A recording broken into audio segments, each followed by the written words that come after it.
election, we're trying to not call it election because that sounds boring. So, the second speaker about something historic, because not everything we're doing is Kennedale history, but a lot of it is. So, last month we had, what did we have? Oh yeah, the history of the library. Everyone loved that. It was a great, great presentation. We had a nice turnout, and we have a very nice turnout tonight. Okay, so I'm going to ask Devin to come up for just a short minute, and he's going to update y'all on what we have been working on, and we're very proud of our accomplishments. Well, I didn't know I was speaking, so I'm not sure what I'm talking about. Whatever you want. But we've got a new website that's up and running, so I think that the main name will change shortly. But we've got that going. We're working on our newspaper digitization stuff. We've got grants in the works. We're working on the pictures, getting those all ready for the upcoming grants. We're working on our yearbook project to get all those digitized and online, and everything that we've got so far is online on the new website, so you can see that. We had a very successful membership drive with the old Kennedale Brown books.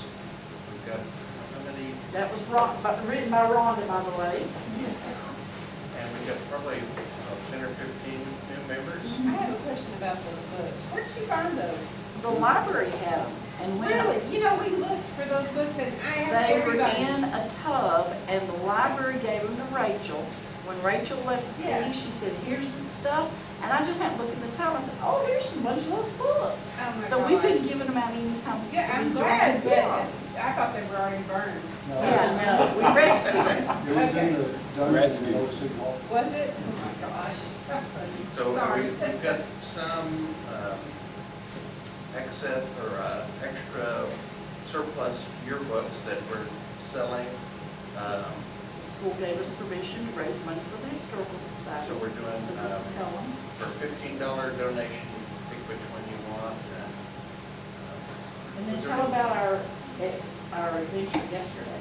Oh, yes, the Kennedale Historical Society was well represented yesterday at the Tarrant County Historical Commission Annual Preservation Summit. We were fancy down at the Fort Worth Club. It was a nice dinner, and they were giving out awards and stuff. I think the lady that got the top award yesterday was Mary Talley, who restored the mini train in Forest Park. And there were several others that won awards. And the highlight of that was to hear the history of the Fort Worth Club. It was so interesting. And you could see the building and the pictures. It was huge. And we got lost trying to find the room, but we got to see more of the building, so that was good. Yeah, it was great fun, and we had a wonderful time. So, okay, anybody have any questions for Debbie? Okay, so without further ado, I would like to introduce you to Danny Rodgers, Judge Danny Rodgers, Judge James Daniel Rodgers. Your younger cousin. My younger cousin, yes. Younger cousin, yes. Thank you. Thank you for the opportunity. Thank you for asking me. I've had a lot of fun going through this and putting this together. We, Jan, Lindy, Lori, and I are what we call ourselves cousins. We've always called ourselves cousins. And cellar dwellers. What? And cellar dwellers. And cellar dwellers. And the Carter girls. Don't get us started. Where the commonality we have is that our great-grandparents were the parents of our grandfather and their grandmother. So they were brother and sister. We'll get to that here in just a minute. So what I have is pictures. We're going to start with Thomas Frederick Rodgers and his wife, Mary A. Rodgers. They're not in that photograph, but that is the house that they lived in. We're going to start with them, which was all of our great-great-grandparents. then I'll talk about them a lot. I have a book, Lori gave me the book. We had it when we were younger, and it's a history. And he has a write-up in there, so a lot of that information comes from that write-up. I was a history major like Devin was, so I can't necessarily vouch for that book, but I'm acting like it's absolutely vouching. I don't know otherwise. I wanted to start with this picture because there's just something about this picture that I really, really love. And that is our great-grandparents standing here in the middle. The gentleman next to the lady, that's John Henry Rodgers. And the lady next to him is his wife, Medora. And then to his right is David Rodgers, David G. Rodgers, called Unky. We'll talk about him. To his right is my grandfather, Fred David Rodgers. And pay attention to the name. When you see the names come down, I'm confident that the David in my grandfather's name came from Unky, who was a much loved, from everything I read and heard, part of the family. All right, let's see if I can get the kids right. I believe the baby is Ruth, which would be Lori and Lindy's grandmother. I think this is Ida, and this would have been Stella, and this would have been, I just lost it. Jesse. Okay. So, as Lori pointed out to me, I love Unky. Now, you need to see his stature, because you're going to see pictures of him later. The way he's standing with that arm cocked out and that hat on his head. I love that. I love the house. The house they lived in, that they built, presumably, had a dog run down the middle. And later on, it shows up later. We'll talk a little bit more about the house. Not painted, which I presume was the fashion in those days. He just didn't do it for whatever reason. Okay. So this is Thomas Frederick and Mary A. Rodgers. And there are people who tell me I look like my great-great-grandfather. I don't know if it's the beard. They say, no, it's the face, the eyes, and everything else. So these two folks married when they came here. I'm going to go through some facts. So Thomas F. Rodgers was born in 1835 in Georgia. He was the second born out of a family of 7. And his parents was his son, David, see the David G. and Mary A. I also found it interesting that Thomas F. is going to marry a Mary A. as well. I don't think he married his mother. I don't think that. They were of Irish and German descent. In 1856, which would be 100 years before I was born, they moved to the Kansas Territory. He met his wife there, the best I can tell, in Kansas. They married in 1857 and moved to Tarrant County in 1858. Her father came with them, so I'm presuming that her mother was already deceased, and her father came with them to live here and lived here. I take that back. She came too because they're buried up in the cemetery. One thing I've always heard is he bought 160 acres of state land for 50 cents an acre. Wouldn't you love to have some of that? 1862, he enlisted in the 14th Texas Cavalry. He was sent to Arkansas. Don't have any record that he saw any actual combat. This would have been, of course, during the Civil War. Came back to Texas when he was discharged, and the book says that he was ill, and that's probably why he was discharged, that he was very, very ill. He recovered, came back, and the book, in quotes, to life on the farm where prosperity attended his efforts. So he grew as a landowner from the 160 to 1,273 acres, with just over half of that under cultivation. What was it, 1,000 fruit trees they said that he had planted. And at some point in time, he ran a hotel here in Kennedale. Now, the land that I'm talking about, if you guys know where the Rodgers Farm Park is, off of Sutherland Road, that's a part of the land we remember as a child. So that would have been a part, certainly back in these days. So think from there, 1,273 acres around there. So that's where it was. The only person that still lives on what I will call Rodgers land is Lindy. She's the last one. Proud. Proud. So he married Mary A. Adams Rodgers, who was born in 1842, died in 1912. She was born in Kentucky. He had been born in Georgia. They moved to Kansas in 1855. And so that's why I figured that's where they met. They met in Kansas, fell in love, decided to get married. Note that she was 15 years old to his 22 when they married in 1857. They had 5 children: James Monroe, John Henry, David Griffin, Thomas F. and Mary A. The last 2 were children who died. And that's a common theme you see as well. I've always read and understood that certainly in those days, they didn't have prenatal care. They didn't have what we all have now that we're all accustomed to. And so it was not unusual for children to die at a young age. No less heart-wrenching, I'm sure, but nonetheless. And I thought it was interesting that their name, obviously, for their parents. So I made the font black on John Henry and David Griffin, again, to point out the names. My father's name, his middle name was Henry. So that's where the Henry's going to come from. And my father's first name was James. So his grandfather and his great uncle. My name is James. So it went from James Monroe to James Henry to James Daniel. My son is James Matthew. And although he has 3 sons, he does not have a James. I tried. So now these are our great-grandparents. And they were born here in Kennedale. At least John Henry was. I'm not sure about Medora. John Henry and Medora, her last name is Poole. Well, maiden name was Poole Rodgers. She looks a lot like, I believe, Aunt Ida. He looks a lot like our grandfather. Yes. Very much so. His name was Fred David. That straight look. So I'm loving this picture. This is, we believe, also John Henry Rodgers. Born in 1861, started the Civil War, died in 1937. Medora was born in 1868, died in 1917. Note that he outlived her by 20 years, which was unusual. They had 11 children altogether. Now think back to that house. 2 rooms on each side of a dog run, and this many children, plus Unky in that house. I cannot even begin to imagine where they all slept, how that worked. So you have Thomas Albert, Mamie, Johnny.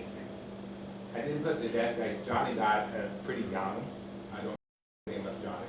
Stella, Fred David, my grandfather, Ida, Jesse, both of whom lived here in Old Town. And then Ruth, which is Lindy and Lori's grandmother.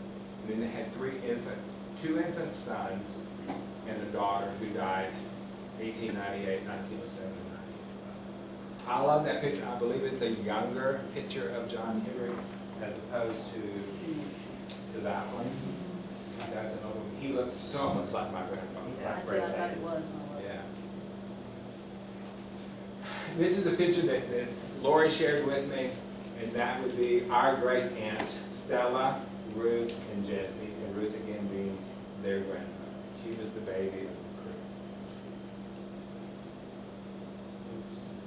So this is a picture of, again, at the house. I want you to look at the house. These are John Henry's grandfather, our great-grandfather. So as best I can tell, this is Ben Middleton with those long, curly, blonde hairs. What was it you said? Your grandmother was still hoping he turned into a girl? Yes. This is Billy Tom. We think this is your mom, Jane. Yeah, I think it this is. is Jermaine. You look like I'm not quite clear on the guy on the end. I think some of those are Vera Coker's. I think this is my daddy, right here in the middle. Yeah. I think so, with the glasses on. But the house, and best I could tell, this is early 1930s. It's based off of when these folks were born. That's at the same house. So you see now more clearly the dog run, or breezeway, maybe that's a more genteel way to say it, that runs down the middle and on both sides of the house. Now that second guy looks like David, but I decided it's not. David's my older brother. I think the thinness of the face. So he may be a Rodgers that I'm just not figuring out who it is. I'm not sure who the baby doll belongs to. It may belong to Ben. I don't know. What is that in the background, Amy? Through the roots? I figure it's just, they had a pump house, they had a well, but it doesn't quite fit. Maybe it's a shed of some sort. Maybe the buggy barn. No, that would have been more off to the side.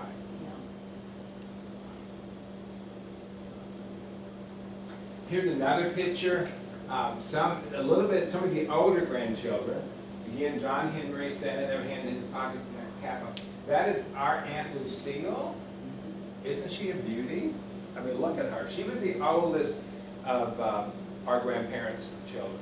My grandparents married in 1914. Lucille's on the left. Far left on the Yes. top, and Gwen's in the middle. Middle.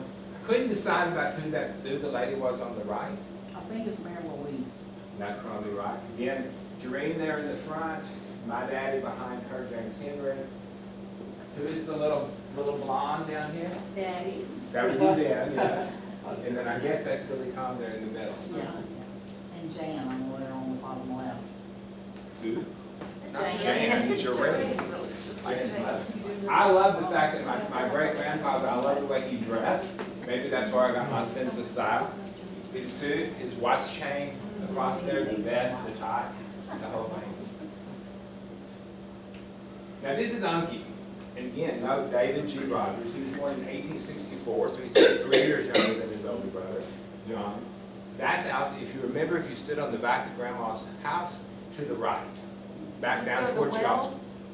The well would have been just over here from where he's sitting, but those 3 trees were still there when we were kids. I think I made a trick. So that's Unky. He never married. A couple of the stories about Unky that are shared in the book. All y'all saw this. This is the book that was put together, best Lori and I can decide, 50 years ago, give or take. And one of our, I guess, cousins still, put this together, put all the pictures in it. It's got family history in it. So Betty Middleton, who is Lori and Lindy's mom, she wrote the dedication. There were a couple of stories that she tells about Unky.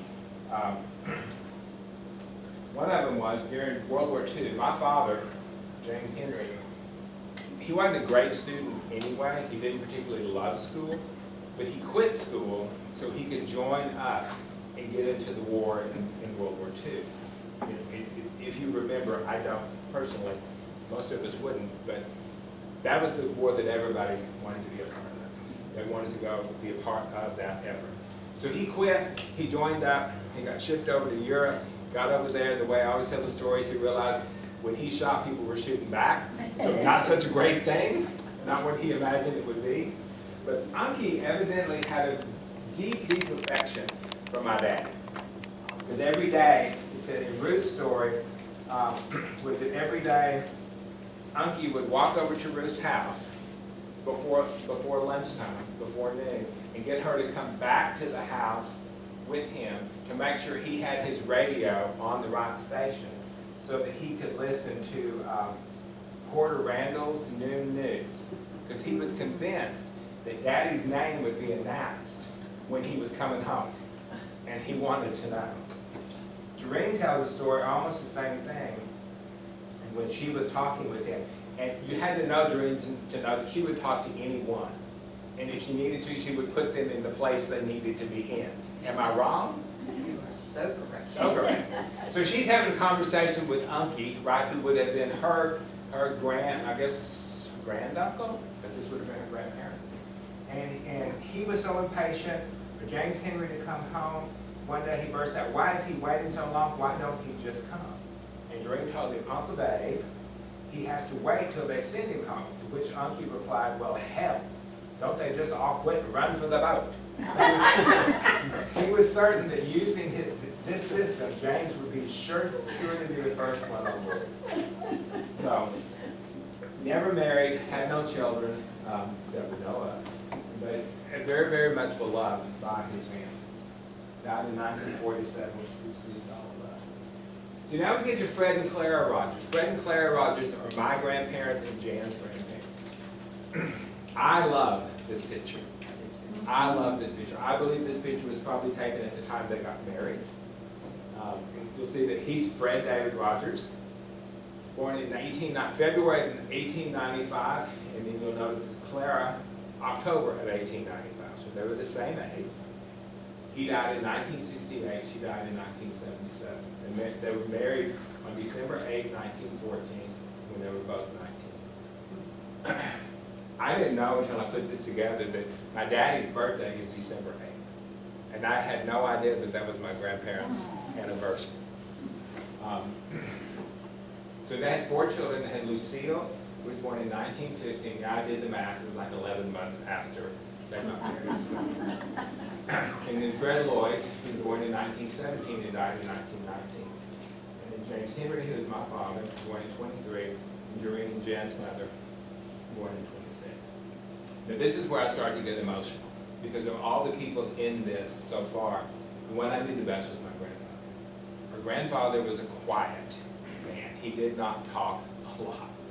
And I hate this, but I don't really remember having conversations with him. I remember him doing things. I remember him being very kind to us. I remember one time we lived, when my parents married, they cut off 5 acres and either sold it or gave it to my parents, where they built their house out here on Summit Road. And that house is actually still there. And I remember one time, and then my grandparents' house, the same one you've been looking at, was further down in the pasture. So I remember one time he drove up through the pasture. We had a road, and I think he honked, and so I went out to the gate, and he gave me a bag of apricots. So, you know, I was probably 5, 6 years old, and I still remember that. There was a real kindness to him and sweetness to him. I could go on for days, and I will tell you a few more stories about Fred and Clara. They loved each other. Oh my gosh. And they had known each other literally their entire lives. If I'm describing this well. So Grandpa, Fred, would have lived out in that house, which, if you're thinking where the park is, and then to come to school, he would have walked up, what is the road that goes by the cemetery, not our cemetery, but the other cemetery? Is that Summit that goes up there? So Grandma lived right at the curve, as I understand it. And so she would go to the window, even when she was young, and look out the window for him. And her sisters would shove her underneath the stove so she couldn't make goo-goo eyes at Fred as he came by. She said that she could tell when he had walked by because she knew how his feet would look when he walked in the dirt. Somewhere at one point in time there was a note that said Fed. She didn't know how to spell at that point. Fed, I love you. I would give anything I own to have that note. But they loved each other. They were crazy about each other. She had a bit of sass about her. She would. I heard stories that I showed you my grandfather's sisters in some of those pictures earlier. She would deliberately, although Fred was her intended, she knew that when she was a little girl, she would date his sister's boyfriends just to kind of take them off a little bit. She's Clara Moore Rodgers, lived here in Kennedale, did not have a middle name of her own. So good, so good to me. So now we're going to talk about Fred and Clara. Fred and Clara, this is how I remember them to the left. When I was born, and Jan's a year older than me, so Grandma would have been 60, and Grandpa would have been 61 at that point, relatively young still. I love this. There's in 1962, she was the coming home queen. I presume Kennedale High School, I presume. For the alumni session. Yeah, the alumni. So that is very reminiscent, even though I've only been 6. Like I said, they loved each other all of their lives. They were good to us and kind to us, and I can't say enough good things about them. When she lived in that house that we saw, we'll see another picture here in a minute. She lived in that house all of their years married. So they were married 50, give or take. What's the math before he died? Sweet memories. So they married in 14, he died in 68, so what is that, 54, 53 years they were married? Does that work? And what did y'all call her name? I called her Grandma. God. She called her Grandma. And then when she died, Jan thought we all called her Grandma. And I go, oh, no, no, no. We called her Grandma. Oh, that's what I was going to say. And I was their favorite granddaughter. Well, that's between you and Sue, so. They had 5 grandchildren. But see, Sue was already gone, so. That's true. We have a cousin that's 20 years older than me. Yes. And she's the daughter of Lucille, who was the oldest child. they lived over in Dallas. So I ran with all the boys. So and since, these girls. so since none of Lucille's people are here, so she married Lucille married Rabel Tunnel. Except Lucille pronounced it Tunnel. Because she lived in Dallas.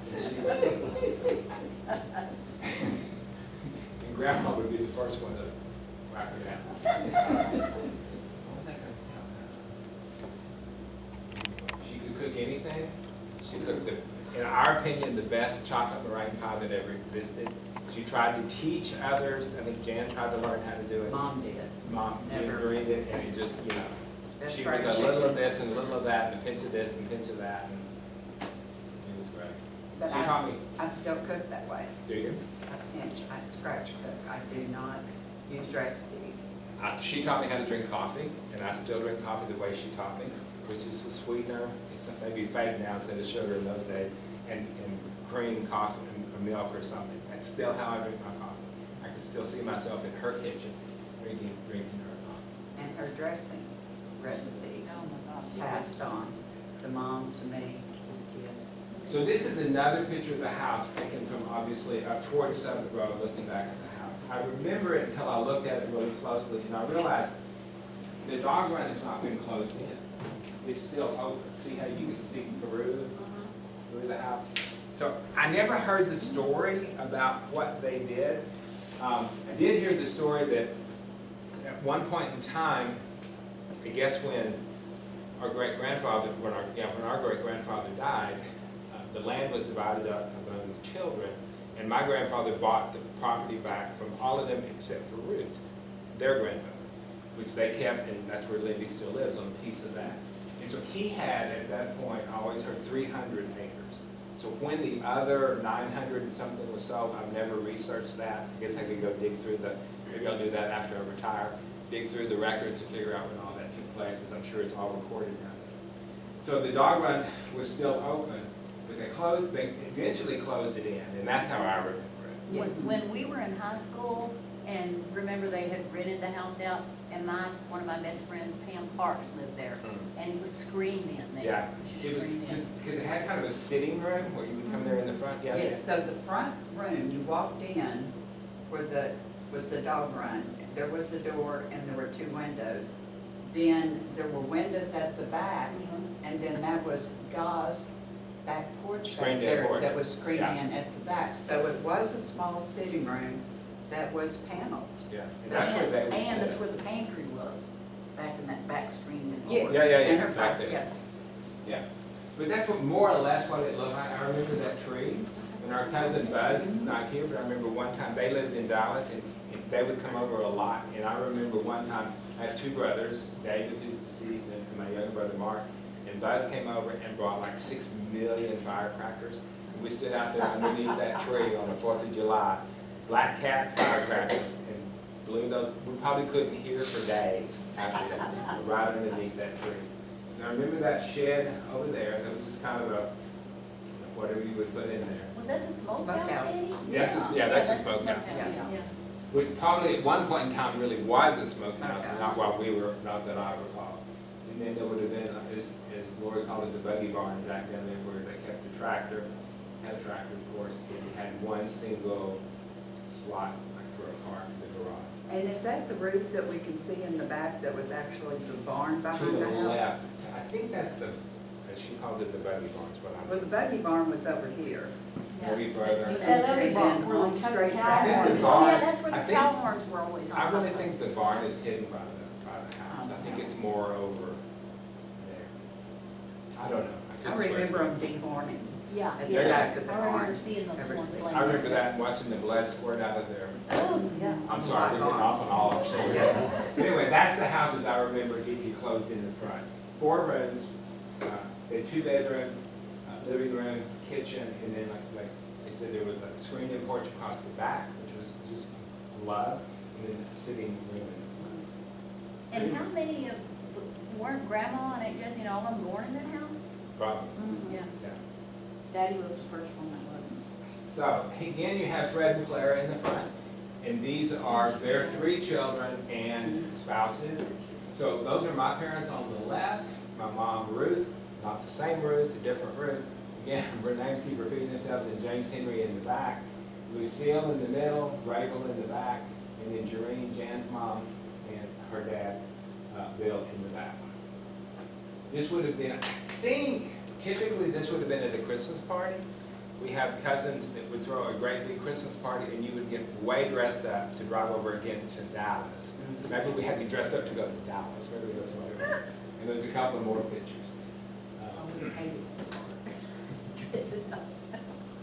Now this is the bigger picture, and I put this one in here because it's got so many of us in there. Yeah, the kid with his mouth open, that's me. And then grandparents, my dad. Now this is probably, my parents split up and divorced in 1965. So I'm going to believe this is sometime after either 65 or later, because my mom's not there. But again, all these people, there's Ida that we talked about here, Jareen back there, Jen's mom, Jen's dad, Mamie right there, Mary Louise right there, Buzz, Gwen, Mom and Grandma Stella Francis, Ruth, Betty, Jesse, Sue, Bill. I have a question to ask. Yes, ma'am. You keep talking about Jesse. Are you talking about Jesse Richards? Yes, Yes. So he's a postmaster Yes, ma'am. for so many years? Yes, ma'am. This is Jesse right. over there behind Behind Mom. Mama, So she was our aunt. right there, yeah. She was our aunt. And Grandma was the clerk, And- darling. Huh? And then Grandma Billy was the Tom. clerk up there for a long Oh, time. was she? Billy Tom, her son, is right. Mhm. Is it Grandma Tyson in there? And this is my younger brother Mark, my older brother David. This is Dr. Steve Bosway. Yes. His sister Kim, Lori, Lindy. Lindy, no, why can't you see Lindy in these pictures? She's always looking off somewhere, or she's got these arms. And then Pat, their younger sister. And Jane. And then Jan's over here. Is Ben in there? There's another picture, and you're on the far Daddy's right. making the picture. You had to think about it on the far right. Of course, Daddy would be making the picture. This would have been a great big Christmas party that our family had, maybe akin to our family reunion. We really didn't do those much, but we would go to their house, and the people that threw the party are the ones in the back, which would have been Gwen and Wendy. His name is Wendell. His name is Wendell Jr., but we called him Buzz. We did not know why we called him Buzz. But he's one of the kindest guys in the world. Yeah, she's always fancy. I'm guessing this was Easter, again, same folks. At my house. See, look at Lindy. Look at that face. What's going on here? Probably because I had to wear a dress, Danny. You got Buzz. With black shoes on Easter. You do not wear black on Easter. Well, Lindy did. Y'all looked at him on high top. Again, Ida, Jesse Richardson here, Billy Tom, Stella, Oh, there's something. Stella Francis. Yes. I don't know, 60, based on looking at y'all, how old you were. Is that Grandpa Carl? Yeah, Grandpa. Yeah. Margie and Johnny's. This is Easter 1965-ish. At my house. See, look at Lindy again. I told y'all I'm not photogenic. Stella Francis, Buzz, my older brother David, Pat, me, Lori, you got that crossed arm thing too. Yeah. And my little brother Mark. How come you got that bright yellow dress? We had white. I don't know. You and I kind of match. We do, we coordinate really well. I would have got to eat that. And we have a cemetery.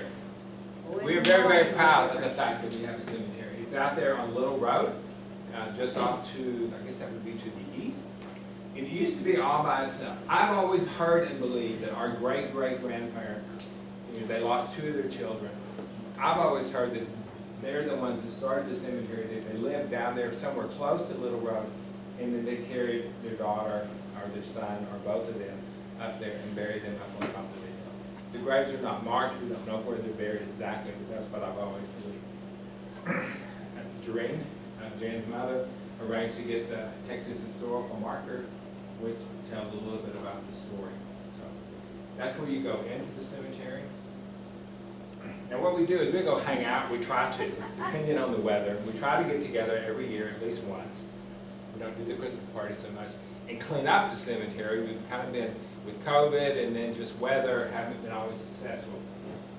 I don't appear to be in that one. My young brother's there on the back. But these are the grave markers of our great-great-grandparents, Thomas Frederick and Mary A. We have a book also, Buzz, our cousin Buzz put together this incredible book that documents pretty much everything about the cemetery, pictures of all the markers, the history that he could put together about it. We gave it to all of us. So we'll go out, we'll clean, we'll work, and then we'll have a picnic. I got a picture of that too at the cemetery. People kind of look at you, but yeah, I'm going to the cemetery picnic. Cemetery cleanup picnic. Another picture, different year. I think I am in that one somewhere in the back. Owning your own cemetery does have its benefits. You can put whatever kind of marker you want up. You don't necessarily get perpetual care at the highest level, but that's okay. We're good. And that's me and your dad, Ben. I want a picture of that, Danny. Okay. And that's again at the cemetery. And I always miss the time that the flowers bloom. They bloom sometime in the spring, huh? I've never seen I that. know, and I miss it. I miss it. I try to go. I'm sorry, did you say that was you and me? That is me. Oh, And really? then Middle. It doesn't look like you. Yep, that's me. More beard, maybe a little more weight than my better now. So one story I was going to tell you about the cemetery, and this was Jesse and Billy Tom. So we were up there one year for our annual, and we're sitting there, and I turn around, and it's like a picnic, right? We got tables and everything. So I turn around, and I see that there's a gravestone for Jesse and one for Billy Tom. I looked at Lori, and I said, did I miss something? Are they dead? She's like, no, they just wanted to reserve their spots. Your reservations are required up there. You know, it's like you can't move. You gotta, you can't bury there if someone's out there marked already. And I'm like, I don't know. That's like tempting fate. That is pushing. Although I'm thinking about doing that myself. It's probably wise. So here we are. And I think that's the same one. It looks like I have the same shirt on. Bring our chairs. We bring a great big spread of food. We, like most people, love to eat, and it's no different at the cemetery. We bring all kinds of food and sit out there and tell the same stories we've told forever and ever. Talk about the people that are buried, that we miss, and how we love them. But yeah, and we've been very fortunate that for years it was just set up on the hill by itself and there was nothing around it. And then they developed, they sold their property just to the south, and there were a bunch of homes in there. And at first I was bothered by that, but then I thought, these people literally are on top of it, so I think that protects us, because every once in a while you hear these horrible stories about kids being kids, and they go in and they just mess up cemeteries. We've never had that happen to us, and I think now part of that is the fact that you've got homes, really nice homes, that are right there around, and so I believe that helps protect us, and God protects us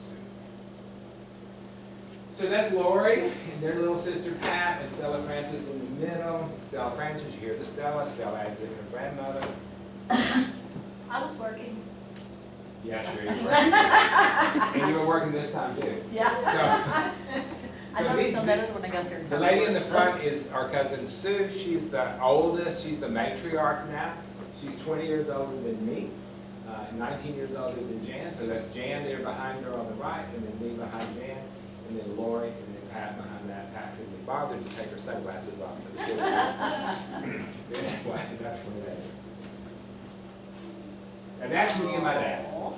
That's James Henry with his hands on James Daniel. And this is the summer of 1976. And I remember this specifically, the summer of 1976, because I worked at Spaghetti Warehouse that summer. That was the summer that it opened in Fort Worth. It was between my sophomore and junior year at Baylor, and I got a job as a waiter. Loved it. I think everyone in their life should work in the service industry at one point or another. It teaches you a lot. But I remember that because spring break of that year, my father had been diagnosed with cancer, and it was lung cancer. And so this was later in the summer, and my mom, even though my parents were divorced, they had this unusual relationship in that they genuinely liked each other. And my father was very generous with us, saw us a lot, spent a lot of time with us. My mother was a nurse, and she would schedule herself to work weekends so that we would spend more weekend time with him.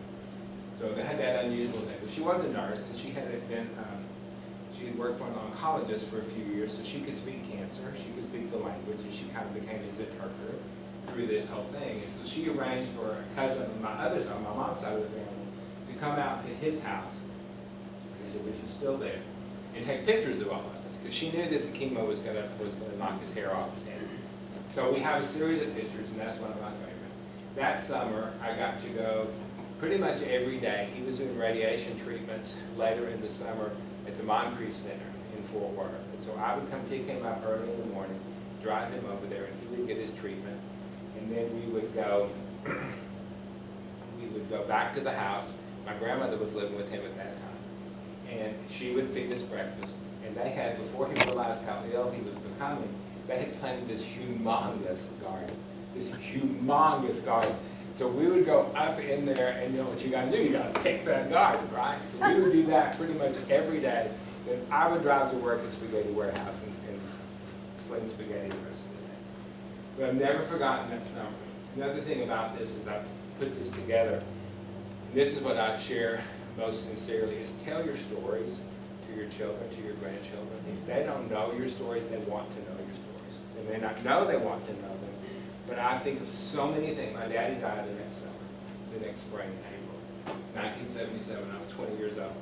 There's so many things. I'm 67, so it's 47 years without my father. So many things I wish I had talked to him about. So many questions I would have. So many, I just wish I had conversations.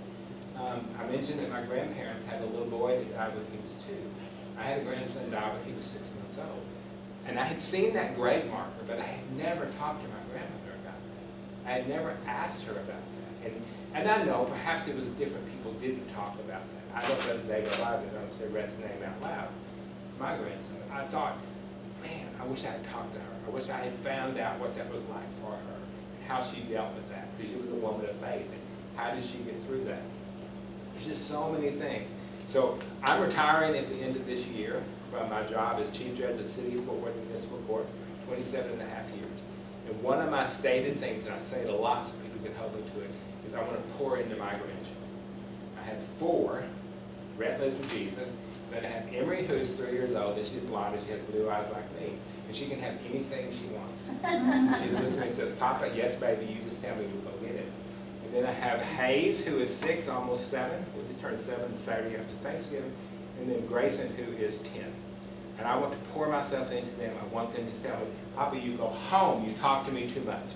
I just really think it's important that we invest in our generations. And by invest, I'm not talking about money, I'm talking about time. I'm talking about stories, I'm talking about pictures, I'm talking about all those things. There's just so much that I feel like I missed out with my dad.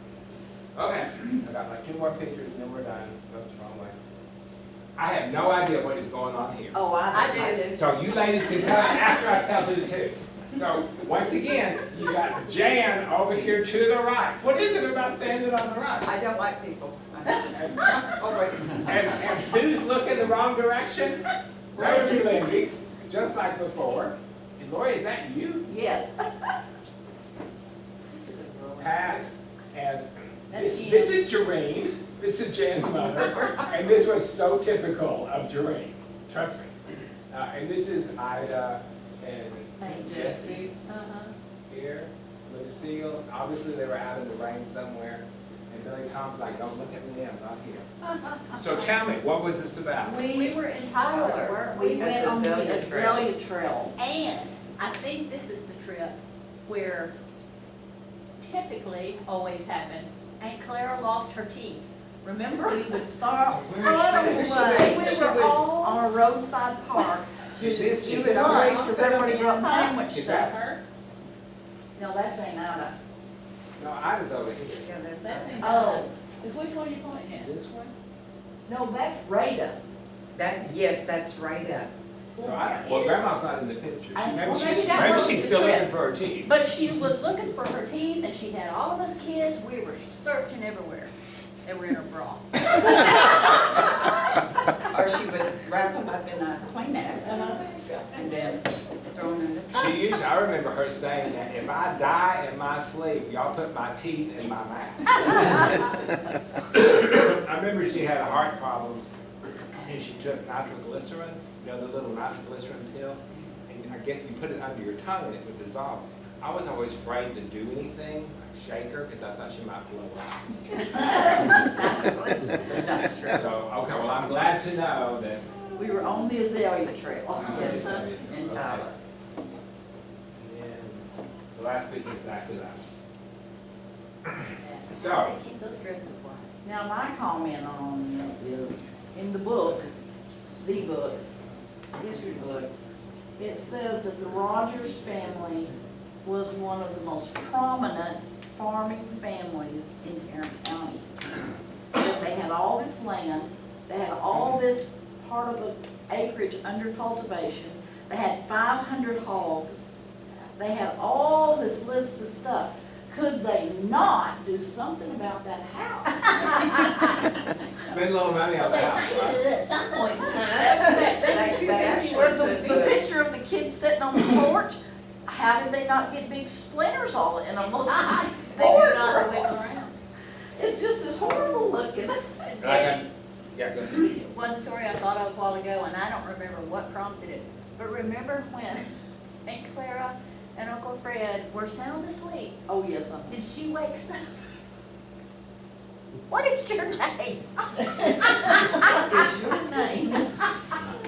I remember her telling me that she walked in, because I remember sleeping in 7 bedrooms, that she walked in and there was a mouse chewing on my grandmother's hair. I remember, so she and Fred, she moved into that house as a 19-year-old and lived there the entire rest of her life until my grandfather died. Grandfather passed away in the spring, and she stayed in the house through that summer, and then she moved and lived with one of her children for the rest of her life. So Jan's mom lived in Fort Worth, Lucille, remember, lived in Dallas, and then my daddy lived there just across the pasture. So she just, and I don't know if she had a formal rotation, she just go until whatever, so she did that. And I remember asking her one time, I said, Grandma, do you miss your house? And she said, I never thought of that as my house. That was the Rodgers house. It wasn't my house. What were you gonna say? Interesting facts about, we were talking about Granddad. So he always wore, his hat was a Stetson, correct? And it sat on top of the wardrobe in the bedroom, along where his box of cigars were always up there. Do you remember the ice cream every evening, the Neapolitan? Yeah, about 8 o'clock at night, He ate his ice cream. he would say, Ma got me cakes. By that he meant, it's time for you to get up and get me ice cream and cookies. Because she would make home-baked cookies, and he would eat that. I don't think, even though he sat in the kitchen to eat, because that's where the big table was, I don't think he knew where the kitchen was. Clara loved him, always took care of him, never complained about that. Honestly, if he'd had to fit, so I can tell you this, so a few times she would go, she had a sister who lived up in Oklahoma. And so she would occasionally, she had 2 sisters lived here, and they would go visit the sister up there in Oklahoma. And so she'd be gone for maybe 2 or 3 days, which was a big deal. She would go to the store and buy Baina sausages in the can. And that's how they said it was Baina. And saltine crackers. And that's what he would eat the entire time she was gone. And worse, Daddy would make us go down there and sit with him. Because I'm like, I ain't eating no Baina sausages. I'm sorry. That must have been before they went to Hawaii. She went to Hawaii. That was after he passed away. And she went to Hawaii. Yeah. Baina sausages. He literally, honestly. And so her sisters would come out once in a while. Y'all be tired of me telling stories and stuff. We'd come out once in a while, and they would do a little ladies' lunch. I would be there for whatever reason, I'm not sure why. So I would eat with them, and then they would play canasta. Well, a feature of her 2 sisters, Lorena and Leela. And they would come out, and somewhere in the time they were there, Lorena and Leela would get in a fight with each other. And my grandmother would have to be the peacemaker. Well, and Grandma Aunt Jessie, Aunt Ida, Daddy, Mama, they would all, Aunt Auntie Jermaine, Reed. would all get together and play canasta for hours, hours. And Aunt Claire got where she would play with them. And they said, well, why won't you play? Well, Daddy argued with everything, so she didn't want to have no part of that. But she said, y'all did not play right after all. She played with a group from the Baptist church. They turned Baptist by the way. She said, after all, I play with the best. I am in the unique club. So she wouldn't play with the lowly other people. I remember Daddy Well, and I was- Doreen getting I real was- mad at I was told years later that she cheated at canasta. I'm like, Clara cheated at canasta? But yeah, so Clara was Baptist, and so she married into this staunchly Methodist family. And if you look in the book, Thomas Frederick, it says they were Methodists back there in Georgia, and they took it to Kansas and brought it to here. Well, so Clara's family was Baptist, so she married Fred, and Fred loved her enough when she said, we're going to the Baptist church, he said, yes, ma'am. So we grew up in the Baptist church right over here. So we could go on and on and on. It's a privilege. Boy, thank you for asking me to do this. It's a privilege to share with you just some stories. I'm sure there's a ton more, and I'm sure there's things that we don't know, and things I probably got wrong. But we look back at them and realize how fortunate we are to have the family that we And things you were enlightened to. One story. They're right. I said, and some things you were enlightened to tonight. have. There you go. And one story I do want to tell, and this is from Buzz. He How about the said- hogs? Yes, he said when they first moved here, their And first we're talking year about, here. so it would have been John Henry and David G. Yeah, David Griffin. that they had a horrible time. They just thought, why did we ever leave Georgia? Why, why would we live here? We have no food, there's no money coming in, It would have everything been was horrible. TF, it wouldn't have been them. It would have been TF. And so they decided, they had heard that there was a big market for hogs down in Waco. So they took off, Was it Waco or Weatherford? North Waco, that's what I'm always saying. they took off by foot to drive these hogs down to Waco. So they get all the way down there, and I think Unky was barefooted. One of them was barefooted. They walked all the way down there, there was no market for hogs. Well, then they didn't move forward driving them back, so they just sold them. And they came back, and then they were asked, well, where's the money? Well, here it is, we barely got anything for it. So they said, they decided, well, they were just gonna have to make the best of it. And that next year, all the prosper came to them, and they just thrived on the farming. So they almost picked up and left if they would have just sold those hogs. We wouldn't be here today. And Grandma and Aunt Jessie and them used to get the brunt of the litter, remember? And they would take care of it, fatten it up, and that was their pet, and they loved that pig. And then they would take it to the market and slaughter it. So one year they wised up, and before they could take the pig back away from them, they took it into town and they traded it for a big truck. Million stories. So thank you for listening. I hope you learned something tonight. Nothing else, I hope you learned how to share your story, share your stories. Tell your kids, tell your grandkids, make sure they know what your stories are. That's all I got.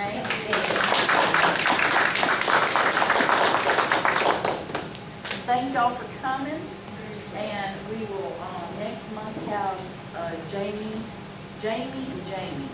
Parker and Jamie Shepherd, and they are from the Evans. Tarrant County Archives. They're going to share with us how do we take care of our own personal family pictures, photos, documents, how to keep those safe and preserve them. So it's going to be very good. So that'll be the next fourth Thursday. Is it third? Third Thursday in November. Thank you for coming. The last one for the year. Yeah, and then we're going to skip